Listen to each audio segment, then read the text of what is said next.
আল্লাহ, আজকে যারা প্রবাসে রোদের ভিতর কাজ করতেছে আল্লাহ, তাদের সবাইকে তুমি হেফাজত করো আল্লাহ। এই রোদের ভিতর কাজ করা খুবই টাফ ব্যাপার আল্লাহ, তুমি ছাড়া আর কেউ নাই আমাদের। আজকে দুবাই রোদের তাপমাত্রা চলে আজকে 57 ডিগ্রি।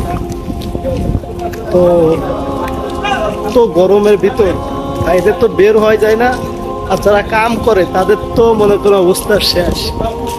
এটাই হচ্ছে দুবাই, ঠিক আছে। আরব কান্ট্রির মধ্যে যত দেশগুলো আছে সব জায়গায়, যেমন ওমান, কুয়েত, কাতার, সৌদি, তারপরে দুবাই, সব জায়গায় সেম অতিরিক্ত মানে গরম হচ্ছে।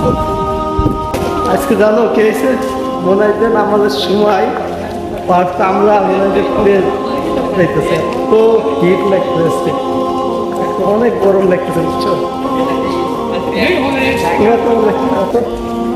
যখন সিদ্ধায় যাও তখন, যখন বইছি তখন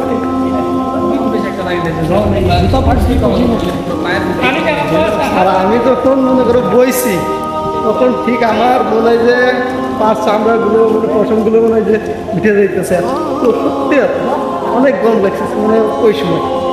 আর যখন পাওয়াটা খারাপ হয়েছি না, খারাপ হয়ে যখন পাওয়াটা রাখছি ওই তখনই মনে করো মানে পাড়া আঙুল মনে হয় যে ছিদ্র হয়ে গেল, এমন লাগছে, খুব গরম লাগছে।